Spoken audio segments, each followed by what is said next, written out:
আসসালামু আলাইকুম ওয়া রাহমাতুল্লাহি ওয়া বারাকাতুহু। আজকের সন্তান আগামী দিনের ভবিষ্যৎ। সুতরাং সেই সন্তানকে যদি আমরা সুন্দর মতো পরিচর্যা করতে পারি, তাহলে সেই সন্তান উপযুক্ত হবে এবং ভবিষ্যতে আমাদের দিকে খেয়াল করতে পারবে।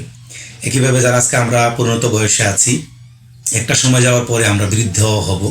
আমাদের সন্তানকে যদি আমরা সঠিক পরিচর্যা করতে পারি, তাহলে কিন্তু একটা পর্যায়ে গিয়ে আমরা যখন দুর্বল হব, তখন তারা আমাদের পাশে দাঁড়াবে।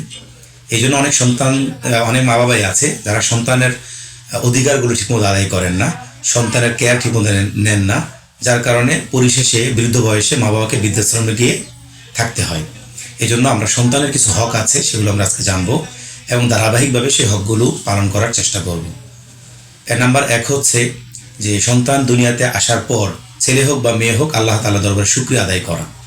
যে ছেলে দিয়েছে তাও আলহামদুলিল্লাহ, মেয়ে দিয়েছে তাও আলহামদুলিল্লাহ। অনেকেই মেয়ে হইলে ঠিকমতো বলে না, বা মানুষকে জানাইতে লজ্জা পায়, বা একাধিক যদি মেয়ে হয় তাহলে ওইরকম হয়। এটা আমাদের একটা মূর্খতার আলামত। এটা কখনোই ঠিক না।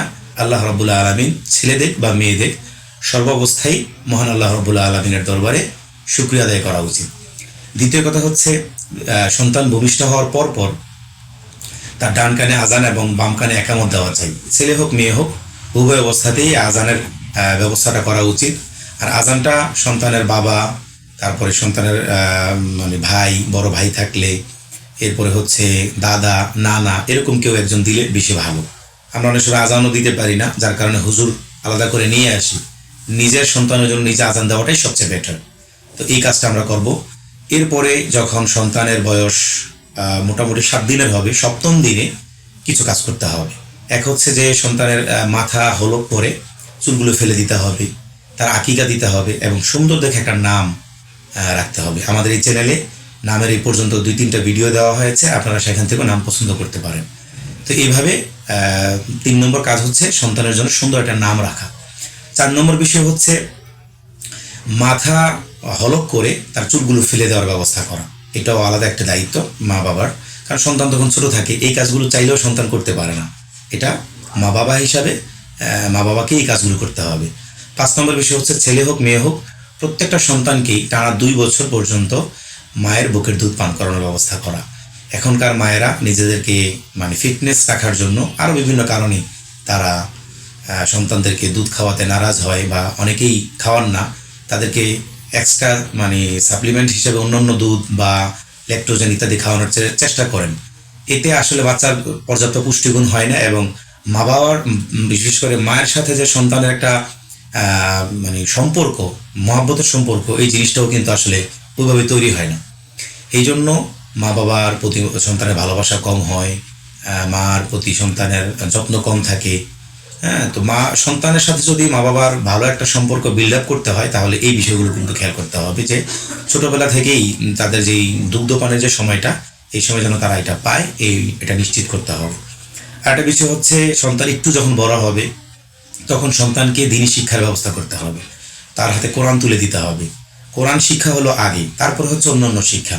আজকে যদি সন্তান কোরআন শিখে, তাহলে অন্যান্য শিক্ষা তার জন্য এমনিতে সহজ হবে। তার জীবনটা শুরুই যেন হয় কোরআন দিয়ে, এই চিন্তা ভাবনা সবার ভিতরে থাকতে হবে। নাম্বার 7 হচ্ছে সন্তানকে ভালোবাসা দিতে হবে, সময় দিতে হবে। অনেকেই আছেন নিজে চাকরি করেন, ওয়াইফ চাকরি করে, তো সন্তান আসলে মা বাবার ভালোবাসা পায় না, যত্ন পায় না, আদর পায় না। এটা আসলে ঠিক না। সন্তানকে সময় দেওয়া, সন্তানকে ভালোবাসা দেওয়া, এটা মা বাবার দায়িত্ব। নাম্বার 8 হচ্ছে সন্তান যখন একটু বড় হবে, 7 বছর বয়সের হবে, তখন তাকে নামাজের জন্য তাগাদা দেওয়া, চেষ্টা করা, নামাজ শিখানো। আর সন্তানের বয়স যখন 10 হয়ে যাবে, তখন যেন সে অবশ্যই নামাজ পড়ে। এর জন্য যেই ধরনের ফোর্স করা তাকে দরকার, সেটাই করতে হবে। এটা মা বাবার দায়িত্ব। মা বাবা যদি তখন তাকে সময় মতো নামাজ না শিখায় এবং নামাজ অভ্যস্ত না করে, তাহলে কিন্তু বড় হলে আর নামাজ সে ধরবে না। নাম্বার 9 হচ্ছে যে ছেলে হোক মেয়ে হোক, যখন তার বয়স পরিণত হবে, উপযুক্ত বয়সে যাবে, তখন তার বিয়ের ব্যবস্থা করা। কারণ অনেক মা বাবাই আছে, সন্তান উপযুক্ত হয়ে যাচ্ছে, বিয়ের ব্যবস্থা করতেছে না। মনে করতেছে সে আগে নিজের পায়ে দাঁড়াক, বা সে আরও ইস্টাবলিশ হোক, আরও এডুকেটেড হোক, তারপরে গিয়ে বিয়ে দিব। এটা আসলে ঠিক না। এই সময়ের ব্যবধানে ছেলে মেয়েরা অনেক সময় খারাপ পথে চলে যায়, নষ্ট হয়ে যায়। এই জন্য সেই সময়টা আসার আগেই সন্তানের বিয়ের ব্যবস্থা করা। মেয়ে হইলে যোগ্য পাত্র দেখে বিয়ের ব্যবস্থা করা, ছেলে হইলে যোগ্য পাত্রী দেখে তার জন্য বিয়ের ব্যবস্থা করা। নাম্বার 10, সর্বশেষ বিষয় হলো আমাদের যে উত্তরাধিকারী সম্পদ আছে সেটা ছেলেদেরকে 2 ভাগ এবং মেয়েদেরকে 1 ভাগ দেওয়া, অর্থাৎ ছেলেকে যেই পরিমাণ দেওয়া হবে মেয়েকে তার অর্ধেক দেওয়া। হ্যাঁ, এই বিষয়ে বিশদ আলোচনা আছে যে মেয়ে কেন অর্ধেক পাবে, ছেলে কেন ফুল পাবে। হ্যাঁ, আমরা তো বলি যে অনেক জায়গাতে এমনও হয় যে মেয়েকে কিছুই দেওয়া হয় না, কারণ ছেলে যেহেতু সংসারের হাল ধরে, এই কারণে ছেলেকেই টোটাল সম্পত্তিটা দিয়ে দেওয়া হয়, মেয়েকে কোনো রকম করে বুঝ দেওয়া হয় না। প্রিয় ভাই বোনেরা, যারাই আমার আলোচনা শুনছেন, ছেলে যা পাবে তার অর্ধেক মেয়ে পাবে, এবং মেয়ে যেন এই অর্ধেকটাই ঠিকভাবে পায়।